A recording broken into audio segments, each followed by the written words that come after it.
It's training day at Bruiser Bulldogs headquarters. We welcome today Sue and Kim, owners of Stony Run Canine Camp, to help perform the Bulldog Puppy aptitude test on one of our litters. Stony Run Camp is a training and boarding facility that focuses on performance-based training. They host dog training events in schools and have dozens of dog trainers within their school. Stony Run's basic premise is something that I wholeheartedly agree with. It's that dog behavior improves when dogs are given stimulating activities outside of everyday domestic living. Sue and Kim come from a rescue background, and that makes them very interesting to me that they have both a sincere heart and the skill set to help dogs. They've been able to successfully integrate both rescue and dog training experience into their programs at Stony Run. Today, Sue and Kim are going to take Blueberry and Pumbaa's litter through the Bulldog Puppy aptitude test. The Bulldog test is used to predict a puppy's personality to match it with the correct home. We currently at Bruiser Bulldogs use our own Bulldog-specific experiential testing to predict a puppy's dominance and energy levels in home environment. This is something that we have spent a lot of time and energy to perfect over the years. The Bulldog test and experiential testing are in completely different spectrums. The Bulldog test is sterile and structured, while experiential testing requires actually living and observing the pups on a daily basis. As you know, at my base, I'm a curious person and always open to learning more. I wanted to see this test performed in person to see how we could apply it to our program. There are some structured rules to a proper Bulldog test, according to Kim and Sue. Number 1, the puppies are analyzed at 7 weeks old. Number 2, the person conducting the test must be a stranger. Number 3, the location must be a quiet, neutral place that is relatively new to the puppies, and that's why the video is in our garage. Number 4, Eric and I are required to be silent and stay away from the testing area to ensure that we did not change each puppy's response. And number 5, the test is conducted one puppy at a time. Okay, so first pup up is Mr. Biscuit. Our personal experiential testing notes say that Biscuit is an outgoing, confident male with middle-of-the-road dominance. I'm interested to see if the Bulldog test aligns with the personality test that we already gave him. Okay, here we go. The first test is a social attraction test. It's intended to measure Biscuit's level of confidence or dependence, depending on the situation.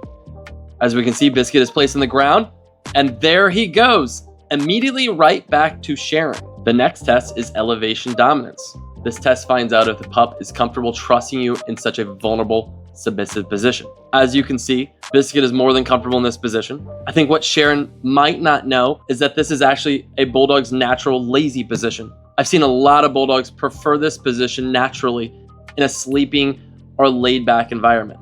Biscuit says, of course, let's do this for 7 more hours. Now Sharon is testing Biscuit's desire to follow. This test measures a dog's dependence versus independence. I have to admit, I was personally surprised at Biscuit's willingness to go through this course. As you can see, he's doing awesome. He's willing to follow and to trust Sharon to lead him through it.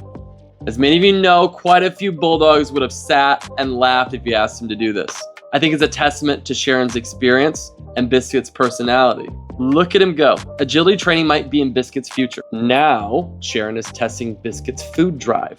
Can Biscuit be motivated and even controlled by food? Well, yes, of course. As any proper Bulldog, the food is the goal. As we see, food is definitely a motivator in Biscuit's worldview, as it should be. Next up is measuring Biscuit's retrieving instincts. And honestly, this one was a toss-up for me. I had no idea how he'd react. Some Bulldogs absolutely love to retrieve.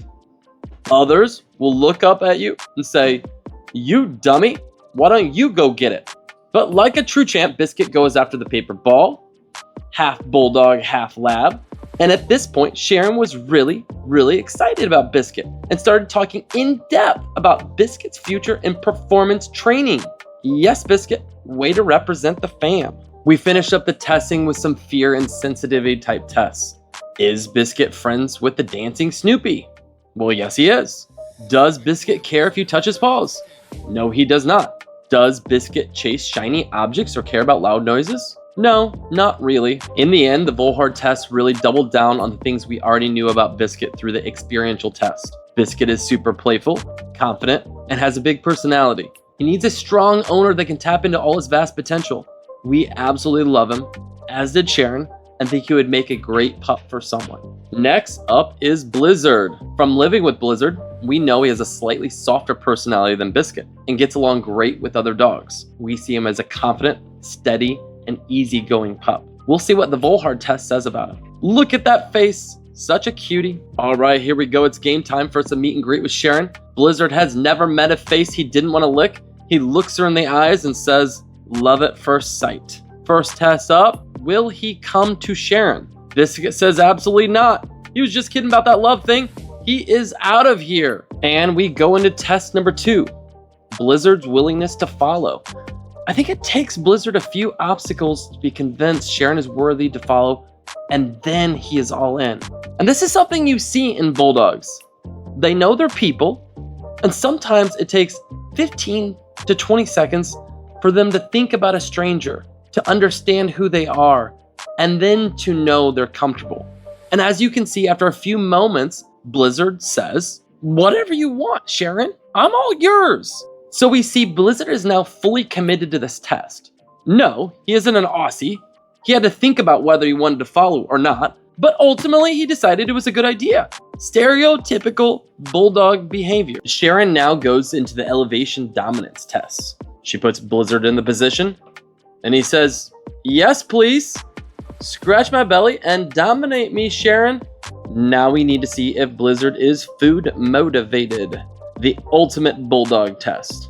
And it turns out he is indeed motivated by food and will do anything for it. Retriever test. Blizzard absolutely dominates in true retriever spirit. Then the touch sensitivity test. As you can see, Blizzard absolutely loves being touched and held. And next is the sound test. Now this was interesting to me. As you can see, Kim rings the loud cowbell and Blizzard runs straight towards it. This means he has a low sound sensitivity and would fare well in loud, intensive situations like fireworks. The last test is probably my favorite. This was not an official note to the Volhard test, but who wouldn't want to know if their Bulldog's tolerance for wearing a shark fin Halloween costume? Absolutely essential. The Volhard test confirmed our experiential tests in that Blizzard is confident, has the ability to thrive in new environments and places, and is not shy. I was surprised by his reaction to loud noises and triggers like umbrellas, as he showed zero fear and was very curious. Overall, I'm glad we learned more about Blizzard and better understand his personality. Lastly, we have Miss Bianca. Our experience with Miss Bianca tells us she is sweet, cuddly, and curious. She gets along great with other dogs and loves to experience new things. I am interested to see if the Volhard test brings out any additional wrinkles to her personality. So here we go, right into the social attraction test. Bianca gets dropped straight in the middle of the action. She meets and greets with Sharon, and they decide they are best buddies. Sharon goes right into the following test to measure the degree of attachment Bianca has with her. Bianca is fully engaged and fully compliant with every request Sharon asks for. This is one of the things that truly surprised me at the Volhard test.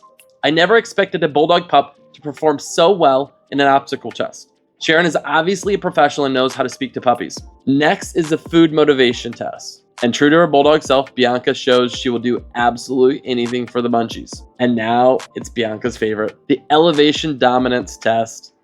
Yes, please. More of these cuddles. This isn't dominance, it's pleasure.